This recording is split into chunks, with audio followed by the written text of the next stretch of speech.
As tensions between India and China ease after years of border clashes, the driving force behind this sudden thaw is not only diplomacy but also the policies of U.S. President Donald Trump, with steep tariffs imposed on Indian goods, citing the fact that India purchases Russian oil and an apparent double standard in Washington's treatment of Beijing and New Delhi.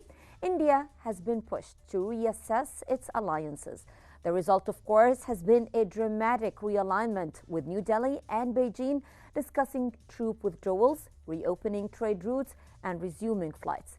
In Trump's trade war reshaping Asia's balance of power, as Washington's pressure campaign backfired, pushing India closer to its longtime rival China, and how might this shift affect U.S. influence across Asia? My name is Hala Al-Hamalawi, and we'll try to answer some of these questions in today's edition of In Depth. Stay tuned.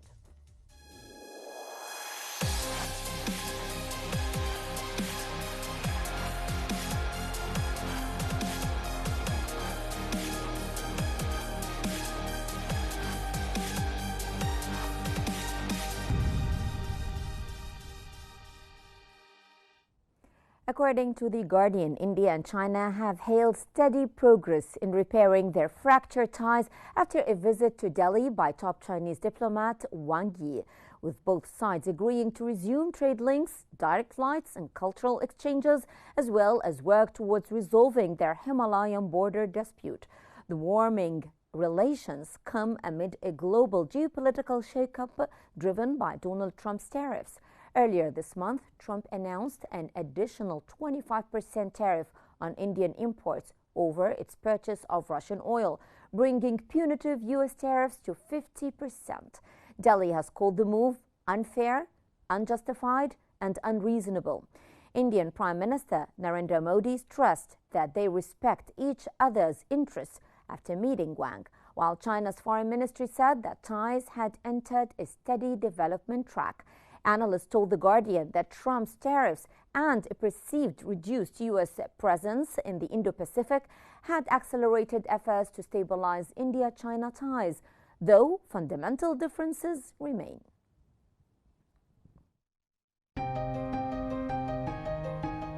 India and China have announced a breakthrough in their strained relationship after years of frozen diplomacy following deadly border clashes in 2020. The two Asian giants agreed to reopen trade routes, resume direct flights, and ease visa restrictions for business, tourism, and journalists. Chinese Foreign Minister Wang Yi met the Prime Minister Narendra Modi in New Delhi. Both sides pledged to pressure stable and conservative and constructive ties and to advance talks on troop withdrawals from the disputed Himalayan borders. Modi is now preparing for his first visit to China in 7 years at the upcoming Shanghai Cooperation Organization Summit at the end of August. This diplomatic thaw comes as India's relations with Washington hit turbulence. Trump's escalating tariffs on Indian goods, justified by claims of profiteering from Russian oil, contrast with his softer approach to China. New Delhi sees this is a double standard, fueling its tilt toward Beijing. The new India-China understanding raises the question whether the U.S. is pushing India toward mending ties with China, which could reshape regional trade and the global balance of power. And for more analysis, we're joined from Paris by Mr. Meher Nicholas Fezli, Director of the EU ASEAN Center, and from Washington by Mrs. Ginger Chapman, lawyer and political analyst. Welcome to Qnews to both of you, and I would start with you, Mr. Fezli. Chinese Foreign Minister Wang Yi's visit to India produced agreements on trade and border talks. To what extent did Trump's escalating tariffs on India make such a thaw with Beijing necessary? I'm delighted to join you today. Always a pleasure. The India situation is very bizarre. Why is it bizarre? Because, Trump is a neo-realist, and more importantly, perhaps, the entourage, so the senior advisors, senior cabinet members in the White House today are of that school of thought. They are geoeconomists, neo-realists. You can call them Nixonians or Nixon Republicans or Eisenhower Republicans. What I'm coming at, they're very different from the political animals we got used to in Europe and the Middle East in the past 35 years. Because in the past 35 years, the intellectual and policy elite in Washington, D.C., be they Republican in the mold of George W. Bush or Dick Cheney or John McCain, or be they, Democrats, it didn't matter. Their foreign policy, especially vis-a-vis Europe, the Middle East, and Asia, was very similar.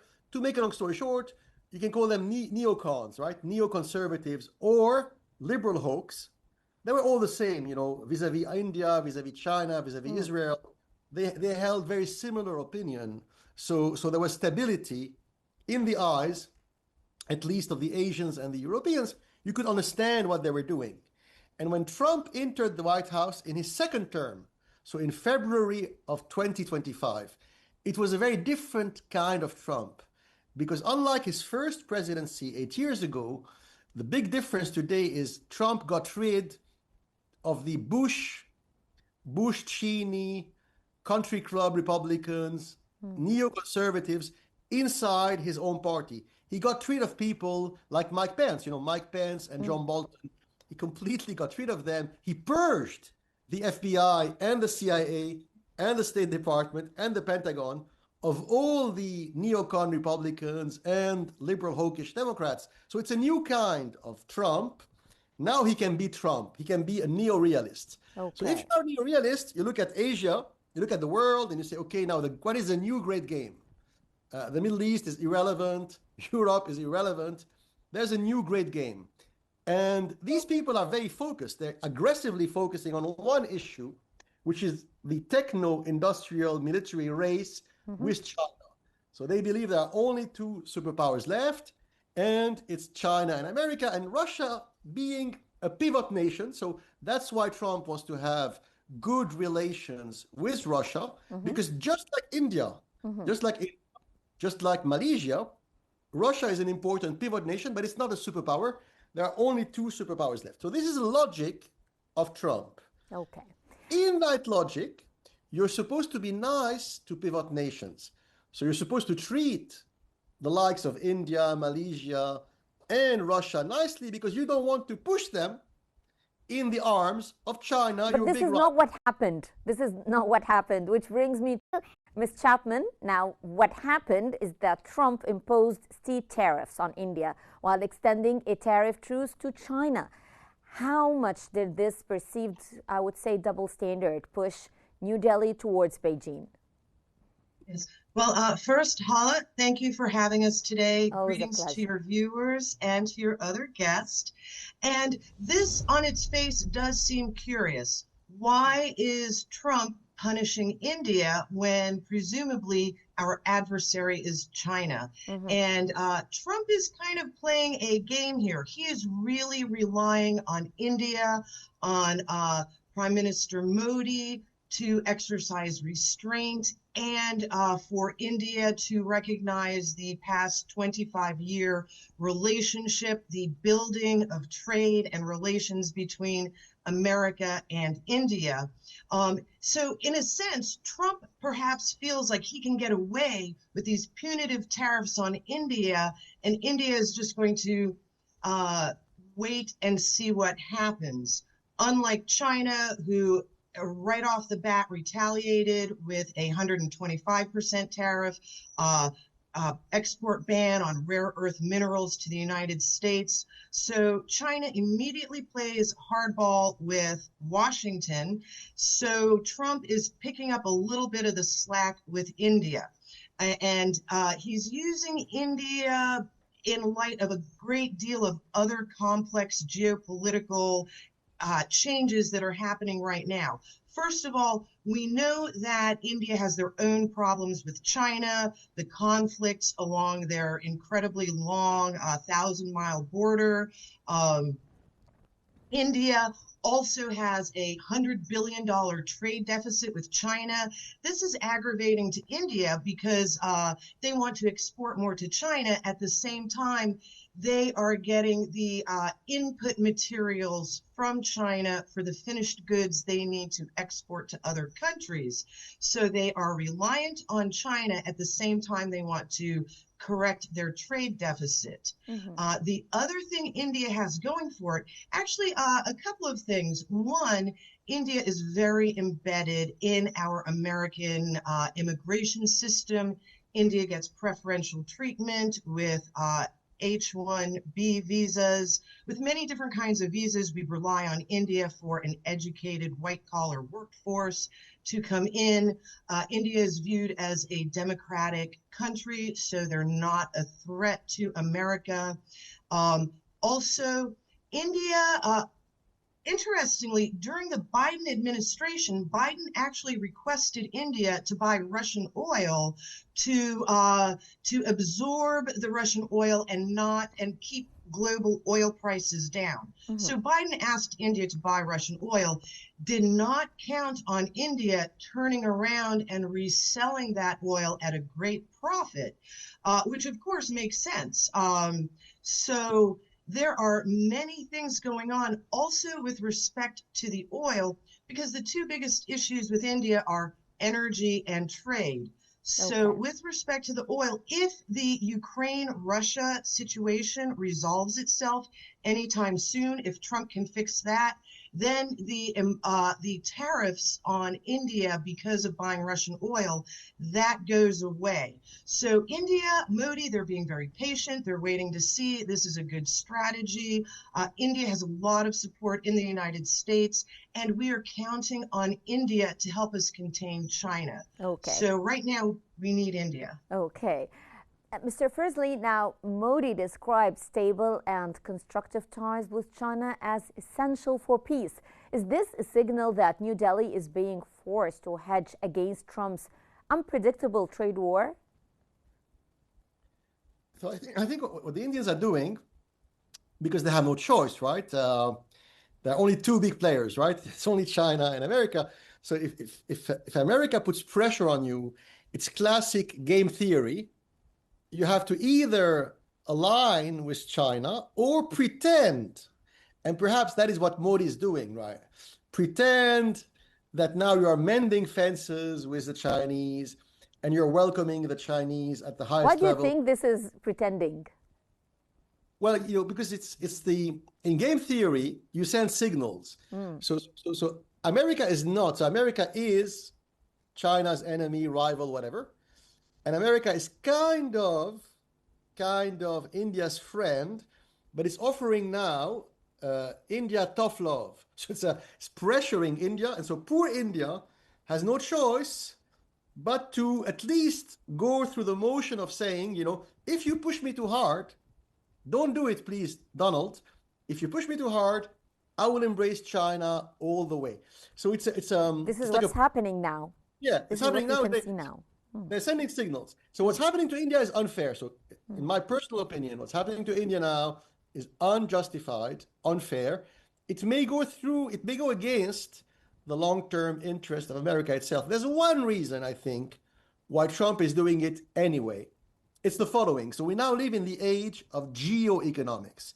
Yeah. What does it mean, the age of geoeconomics? The old barriers separating on the one hand, the world of geopolitics, foreign policy, military, national security. And on the other hand, the world of trade, finance, the stock exchange, investment. That wall is collapsing because of Trump, but also because of the Chinese Politburo, right? Chairman Xi Jinping. So the Chinese and the Americans now, in the past 6-7 months, they both became players in that new game based on geoeconomics. So what Trump does, he looks at big blue chip companies, and by the way, Microsoft, for example, is led by an Indian or a dual Indian-American citizen, right? And many of these big Silicon Valley companies are alumni of the Ivy League universities of Mumbai, Delhi, etc. So these companies, including Apple, what do? They have transferred during the Biden era have transferred many of their factories of iPhones, for example, away from China, and they have built giant factories in India, which makes sense. And now Trump is saying, wait a minute, why don't you build giant factories in Oklahoma, in Pennsylvania, the voters in the Rust Belt, in the American Rust Belt and Corn Belt, in Illinois, Michigan, Pennsylvania. On U.S. soil, yes. They voted for me. The lower middle class American voters voted for me because I promised I would bring back factories to America. So the key word here is repatriation of long-term capital invested in Asia, and another French word, colbertism. Colbertism meaning building factories at home, not abroad. So I think that is the angle which Trump is playing here with India. Mrs. Chapman, now Mr. Fursley gave us a very interesting term, the geoeconomics. In the era of geoeconomics, not only China but India is also leveling up its cooperation with Russia since Trump announced tariffs on India for purchasing Russian oil. Russian Foreign Minister Sergei Lavrov met his Indian counterpart in Moscow today and said that they will have more joint energy projects. How do you read this? Yes. Well, these joint energy projects with Russia and India are just the beginning of many more international agreements and projects between India and other countries, especially as Russia, to the dismay of America, is becoming a larger player internationally with respect to global energy. I do want to comment, your other guest makes some excellent points. I do think that India is not pretending to align with China.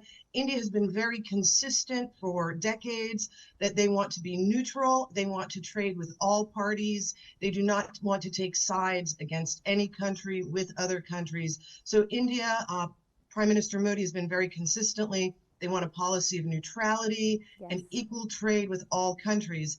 And this has actually worked to their advantage. As you said, Sergei Lavrov is indicating that India and Russia are going to work more closely on other energy projects, just as Russia is also working with Iran and many other countries on energy. So Russia is becoming a big energy player globally.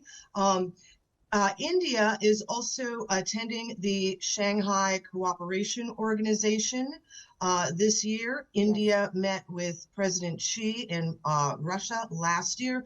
So India is really becoming a much more active player on the global stage, not just with trade, but with energy exports.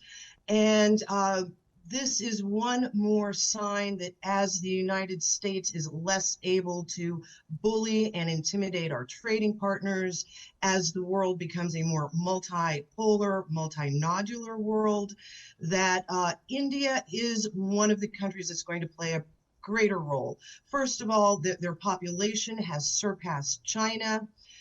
They are the most, one of the top growing economies in the world at a time that China is struggling economically with their commercial real estate, with their manufacturing. China is actually losing manufacturing to Vietnam, to India and other countries. And while the United States is focused on China as our primary economic adversary, indeed, we are seeing India outshine and outpace China as far as international relations, internal economic growth, and specifically viewed as not a threat to other countries they interact with.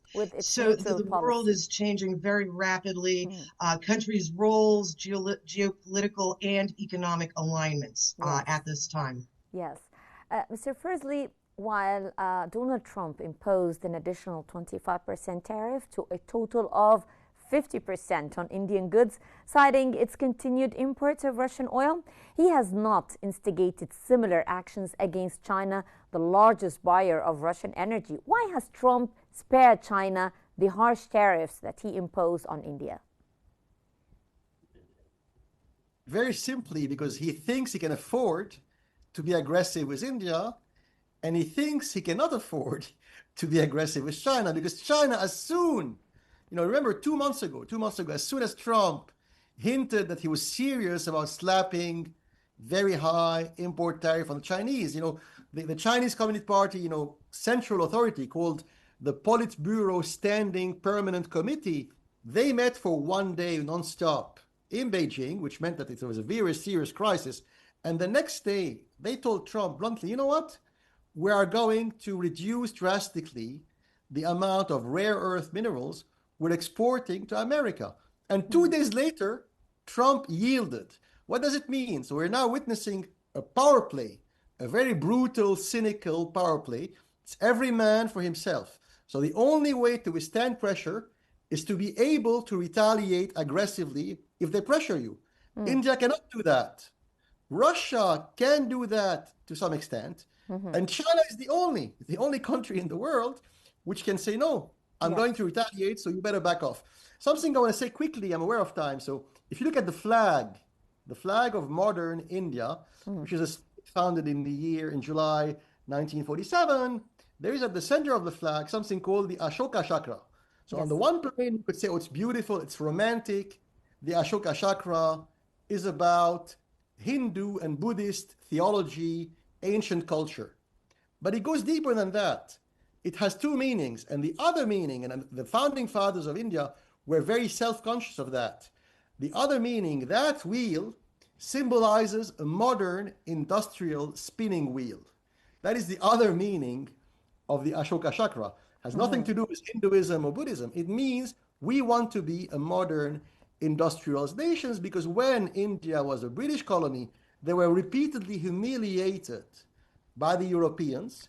They made concessions to the colonizers, to the Europeans, and their industry was destroyed by the Europeans. And so when they got their independence in 1947, they said, never again will we want to be industrialized. And so now when Trump is saying, I want these gigantic Apple and Microsoft and GE production facilities, I want most of them to leave India and be repatriated to Oklahoma and Pennsylvania, I think he should be very careful what he's saying and doing, because he's putting his finger on a very sensitive, profound Indian national issue, which is sacred to all politicians in India, be they center-left or right-wing, be they Hindu or Janaist or Muslims. It's a critical issue for them, for their national consciousness. And do you think that Trump is aware of that, in your own opinion? I don't know.